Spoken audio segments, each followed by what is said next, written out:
Hello and welcome to the Daily Flock. OTAs are here. Flocky says, call, call, call. He's very excited for OTAs. I mean, who's not fired up for OTAs? Football's in the air. And Bucky Brooks played the game at a high level. Bucky evaluated on the personnel side, and Bucky has been translating that information to us consumers in the media for a long time. And Bucky's based on the West Coast. And, the Ravens happen to hire a head coach, Jesse Minter, who ran a defense that was pretty damn good right under Bucky's nose for a few years. So with all that said, Bucky, hello. Thank you, Caw. Welcome to the Daily Flock. What's going on, Jason? Thanks for having me on. What's up, brother?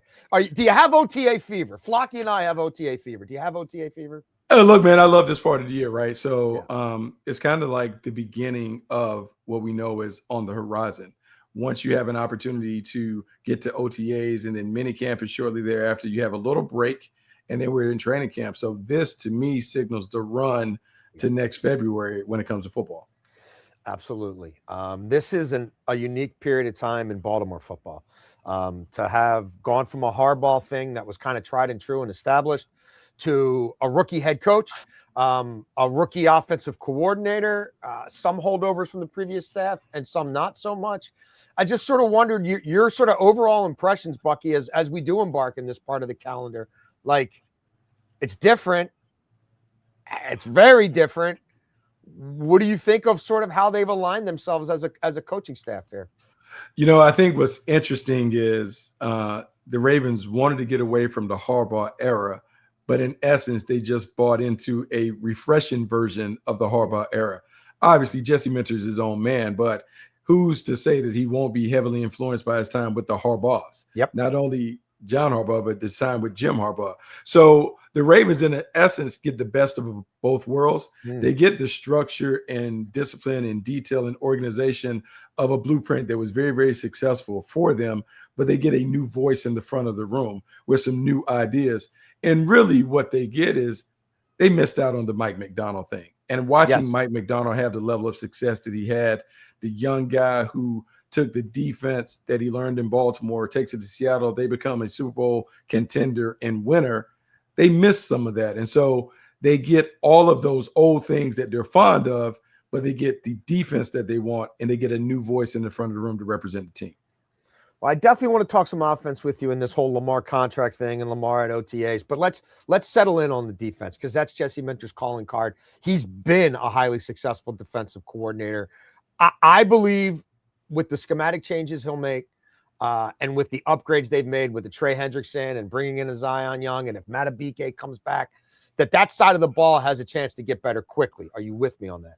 I am 100% with you because I think the one thing that we've seen, like with Mike Macdonald and Jesse Minter, who have both had tremendous success in their own right, they have been able to do it at a high level quickly. And the one thing that I know about the defense that Mike Macdonald and then Jesse Minter ran successfully, first in Michigan, then at their respective spots, they simplified the verbiage so they can make it complex for the opponent, but easy for the people that they're coaching. And when you think about all of the diversity, the hybrid nature of the defense, the multiplicity of the schemes, what they've done is they've created a system that is conceptual to learn, which allows them to plug and play different pieces each and every week. But for the offense, it is very complex to see the new bodies running the same blitz patterns and those things, while it's very easy and simple for those guys to teach and understand. Look, I think Zach Orr got a raw deal from a personnel standpoint. There was nobody who could win up front individually to create pass rush for him. The roster went into an era of decline. The offense fell off last year. But saying all that, I think schematically there are some things they did. They were top 3 in the league, Bucky, in playing cover 1 and cover 0 on third down, and they weren't getting pass rush, and their boundary corners, Wiggins and Marlin, start getting picked on in the second half, and it was kind of a double-edged sword. I assume Minter's going to lean heavy into the quarters and heavy into the cover 2, and we're going to defend the run with light boxes, and I'm going to have an array of talent back there in the secondary deployed in zone looks that are going to be able to capitalize on errant throws. Are we heading to that? Are we going to that? Absolutely going to that. And so it's funny, right? So Jim Harbaugh borrowed Mike Macdonald because he wanted the Ravens defense. And one of the things that was appealing to him when he was at Michigan about the Ravens defense is how they were I was saw carefully aggressive, meaning that they would bring pressure, but they didn't give up big plays. They didn't give up the explosives. John Harbaugh has talked about how big and important that was defensively to not give up these big plays.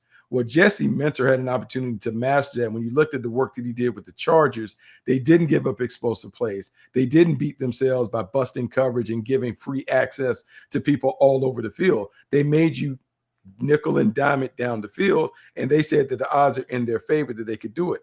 But in doing that, they still found a way to utilize simulated pressures, which means you're bringing four, but one of those four defenders is coming from the second level. So be it a linebacker, be it a DB, they're bringing an additional defender from the edge. So technically it's not a blitz, but it gives you the blitz feel given all of the skies and things that come with it. So yes, you will see more zone looks, more eyes on the ball, what they call vision and break defense, because when you play more zone, you're more likely to get turnovers off tips and overthrows. So it's all of the chaos that you can create at the line of scrimmage while keeping it simple and not allowing the ball to fly over the top of the defense.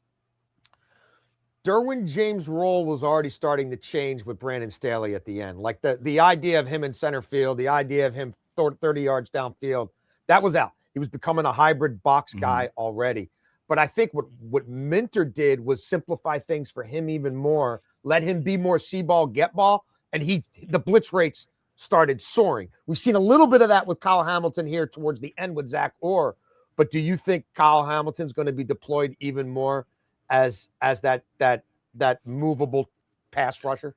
I think so. And look, I think all you have to do is just look at those guys are very, very intriguing when it comes to how you want to deploy them, Derwin James and Kyle Hamilton, respectively. When you think about Kyle Hamilton, you're thinking about a pseudo linebacker, given his size, his strength, and his attributes. You want him down near the box and near the line of scrimmage because he can create chaos against the run and pass. Looking at how Jesse Minter used Derwin James, he did put him in a prominent position to not only make those plays against the run, but to come off the edge and be a pass rusher. As we talk about simulated pressures and some of the traditional five-man zone blitz schemes, they'll do all of those things with Kyle Hamilton in the mix. The other part that you have to make it work, you got to have a natural defender in the back end. Malachi Starks gives them that high IQ player that is the perfect partner to Kyle Hamilton. So while Kyle Hamilton is kind of freelancing, making plays, you have to have the one guy in the back end that's the traffic cop to make sure it goes right. Malachi Starks is the perfect guy that is able to do that and to keep everything in line for that defense. I was going to ask you if he's going to take a jump forward, but you're there, and I'm with you. Roquan Smith has struggled the last few years, and he's struggled in coverage. And I've gone back and looked at a lot of what Minter's done, what other people in the league are doing. I'm looked at like a Jim Schwartz. Jimmy Schwartz was taking his linebackers off the field in nickel somewhat and a ton in dime and saying, I'm going to play with one linebacker. I'm going to get my best coverage linebacker out there, and everybody else, if I think they're throwing on you, you're gone. At this stage of his career, could a little less Roquan be more? Could Kyle Hamilton wear the green dot if he's going? Like, I just wonder about that because teams are picking on them between the hash marks. They're throwing the tight ends and running backs. And Bucky, they're not just getting 3 and 5 yards. They're getting downfield. Yeah, no, that's a big thing. And that's what you'll use this part of the offseason for, right? Part of what they're doing in OTAs is implementing the scheme, but it's also looking at what they have and how can they utilize the personnel. And so you talk about Roquan Smith maybe coming off the field more. I don't know if he necessarily comes off the field more. I think what they do is they try to evolve his role within the defense. And so you talk about Roquan Smith maybe coming off the field more. I don't know if he necessarily comes off the field more. I think what they do is they try to evolve his role within the defense. How can we utilize him in various ways? Can he be a guy that becomes a blitz linebacker where maybe we use him primarily going forward? Trey Hendrickson, a signature move. He's not Max Crosby on rundowns, but if they can limit the reps, Bucky, and Zion plays a little bit more early downs, and we've got Mike Green in a sub package with Trey Hendrickson now on a pitch count a little bit. How much better can this pass rush be? Oh, there's nowhere to go but up, I guess, starting, Yeah, look, it can be a lot better. One of the things that I do like about Trey Hendrickson is his ability to make things happen. He is a very dynamic rusher who is technically sound off the edge. And I know he's over 30, and I know people are talking about that. But when you look at the number of sacks that he has compiled over the last 4 seasons, he's one of the best of the business. And if you can get him in a situation where it's pass heavy downs and you're able to create opportunities for him to get the one-on-ones against tackles, he is going to win those. The one thing that the Ravens have not had in a long time is a signature pass rusher. Someone that when you came into the game, you knew that you need to game plan for him, because if not, they can take over the defense. And they've missed that. They needed that. He gives them that. But they need one of those young guys that you pointed out, Mike Green, Zion Young. They need one of the young guys to step up. And they need Bucky to be able to give them something on the inside. If they get that, they can get back to playing the style of defense that we're accustomed to seeing in Baltimore. So I think we both feel that Jesse Minter comes in. There's an immediate, he can command the room. There's a body of work. There's immediate buy-in and respect. He's from the Harbaugh lineage just enough. He's a part of a great line of defensive coaches in Baltimore. Bucky, I don't know about like what to make of the Declan Doyle thing. Like, he's with Sean Payton forever. He's with Ben Johnson for 1 year. I'm thinking it's going to be more of the Sean Payton stuff, joker running backs, multiplicity there. There's no fullback anymore. Probably not more design runs for Lamar. He's never caught a play before. What's your level of confidence on that side of the ball?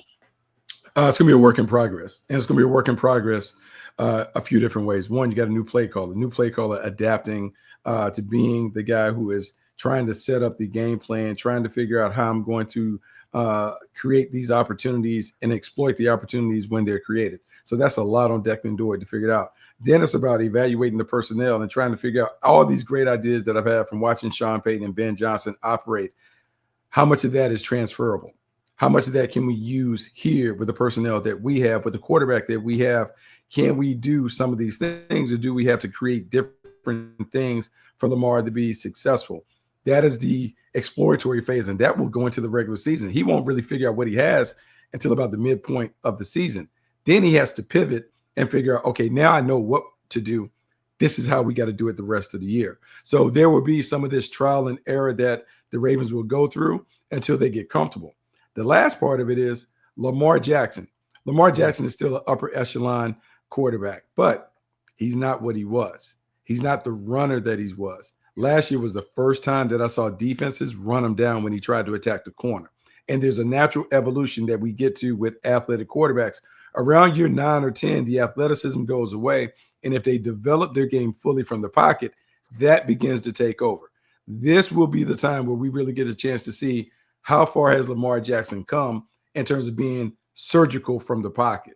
Without the threat of the running game in terms of his own run, can he dice people from the pocket in a traditional sense? We've seen him have success as a passer, but without his legs, is he good enough to be an efficient passer that operates at that 68 to 70% completion rate and becomes the point guard as opposed to the scoring guard?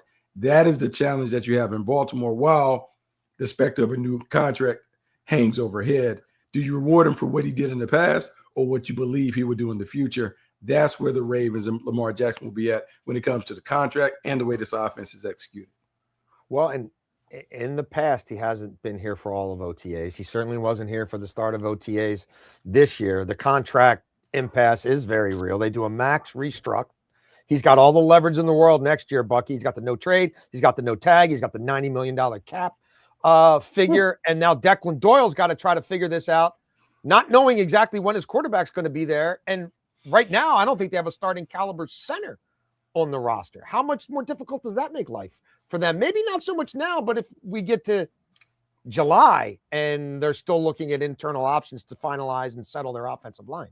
Yeah, now some people will say like, oh, it's okay, you shouldn't sound the alarms. But I will say it's very, very difficult to learn a new offense. And it's not an extension of an offense that you've run before. So for Lamar Jackson and for that offense, like there's a lot of catch up that you have to do with Declan Doyle and what he wants to do. Also, Declan Doyle is in the trial and error phase of the offseason where he's trying to figure out how much can I throw at them? How much can they retain? Okay, now that they've retained it, let's put it on the field and see what it looks like. Oh, I don't like that with the personnel that I have. Let me continue to tweak and sample and those things. It is very hard to do that when the centerpiece of the offense is not there. And I know it's voluntary and all those things, and it is. He doesn't have to be there, but it makes it challenging for the coach to fully understand what he's able to do going into training camp, going into preseason and regular season if the quarterback isn't there. Now, if you have all that and you say, okay, well, look, we'll make it up in the preseason. Well, how much are you going to play him in the preseason, in games? How many joint practices do you have an opportunity to put him in? At some point, the work is the work, and you got to get the work done. The Baltimore Ravens need to figure out whatever they're going to do with Lamar Jackson contractually so they can get him in and they can do the work, because the offense doesn't work if number 8 doesn't not only know what to do, but the coordinator doesn't know what to do with him to put him in the offense in the best position to succeed. Did it surprise you at all that they didn't, if they were going to go with a guy who just turned 30, who's never called a play before, have somebody on the staff who'd been an elite play caller before, like Joe Lombardi, right? They bring in. But when Lombardi left the nest with Sean Payton, dude, Jim Caldwell had to let him go in the second year with Matt Stafford and a loaded offense. And then the offense took off after Caldwell took over play calling.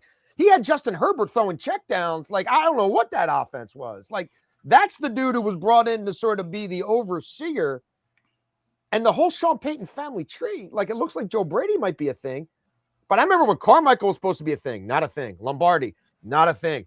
2 Sean Payton guys tried to do it in Detroit last year when Ben Johnson left. Either didn't go well for either one. Like, am I crazy to study these family trees and say, I'm not just going to give you the buy-in, right? You know, because they liked you. Yeah, no, it is a challenge. Now, Joe Lombardi has a lot of things that he can do to help a novice play caller, because he understands the inside and outside of the offense. And even though it didn't go well for him when he was calling plays, he certainly, from a structural standpoint, can make sure that everything is right. And you hope that Declan Gord has the secret sauce when it comes to being able to set up and call a play and run a game, because, look, there's an art to being able to call the game in game action and make sure that you're setting yourself up for big plays and big opportunities and scoring points and those things. That said, you got a lot of newness going on. And when you have so much newness and transition, whatever, are we guaranteed that it's going to go smoothly? No. But what you hope is Jesse Minter is the leader that's able to adapt and adjust, to give his guys freedom, to be able to understand when we need to pivot in certain areas to get the team where he wants them to be at the end of the season.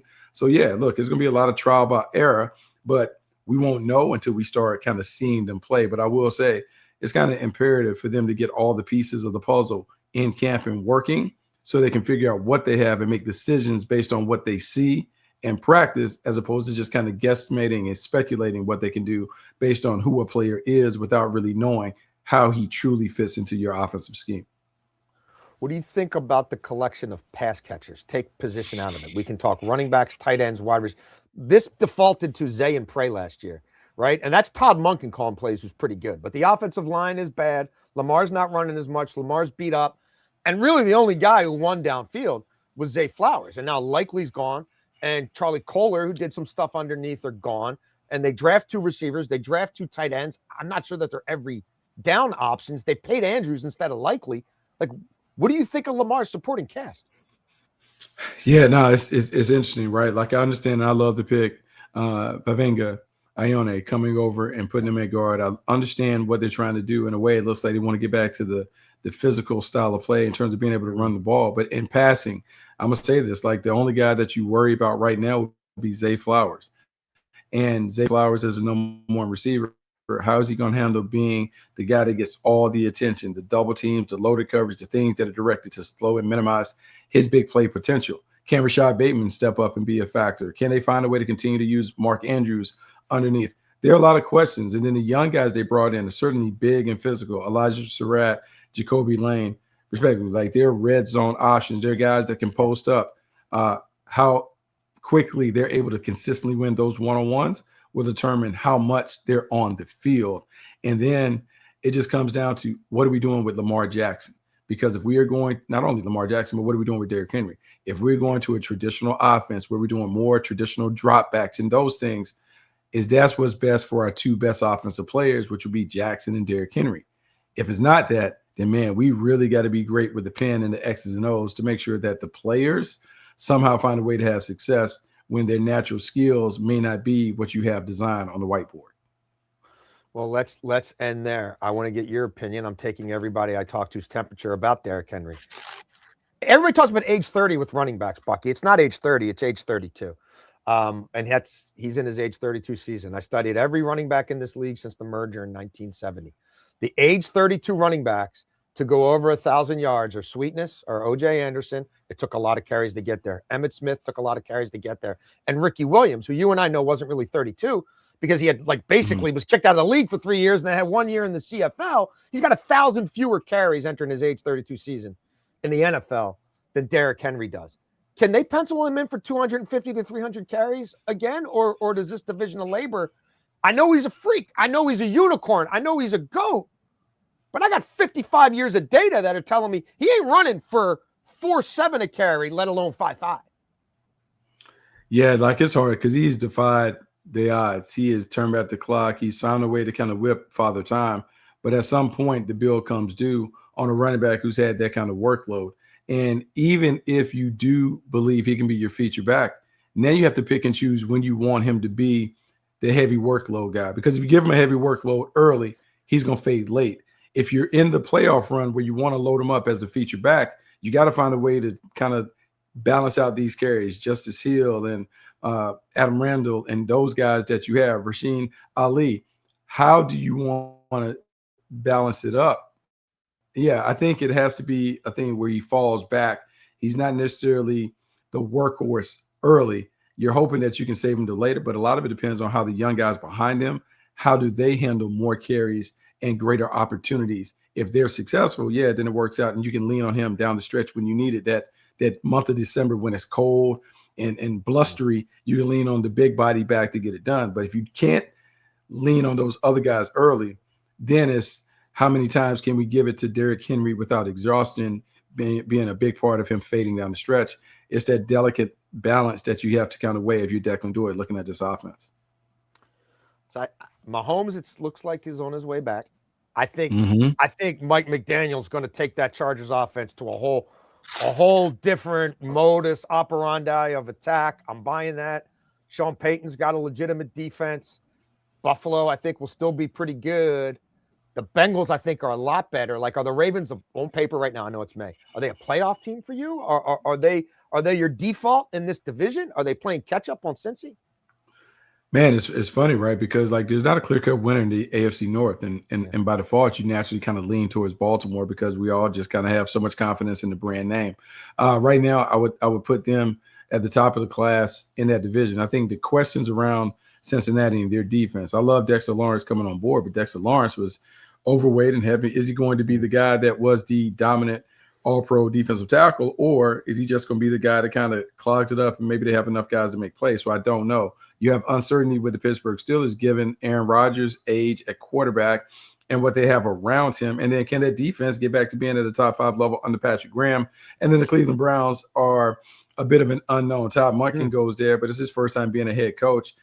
And I think the underrated part of them, they lose Jim Schwartz. So we assume that defense is going to be good, but it's a different guy that is calling it and orchestrating it. So can we count on it? I think naturally by default, you feel better about the Ravens than the rest of the teams. So I'm going to give them the nod. I think they go to the postseason, but a lot of it depends on what number 8 does. Is he healthy and is he dynamic? If he's dynamic, man, they got a shot to hang with anybody. But if he's not, are they good enough in the other areas to do it? Man, that's TBD, to be determined. We'll see. Yeah. Bucky, what do you have going on at NFL Media, at NFL.com, at NFL Network? Any projects you're working on, and where can everybody find your work on a daily and weekly basis, brother?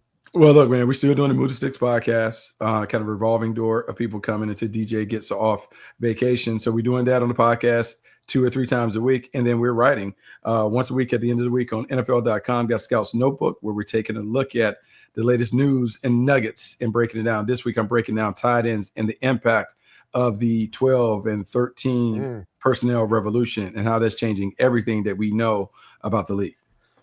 Sean McVay, the gift that keeps on giving. Content factory. And then he takes that quarterback. Guys, Sean, thank you. Thank you, brother. And Bucky, thank you, brother. I thank you. Flocky, call, thanks you. I'm sure we'll do this again. Anything I can ever do to reciprocate, let me know. Thank everybody for tuning in to the Daily Flock. We will be back with Jim Duquette talking Orioles on Wednesday, and then a deep dive on Lamar on Thursday. Thank you for tuning in, and talk to you soon.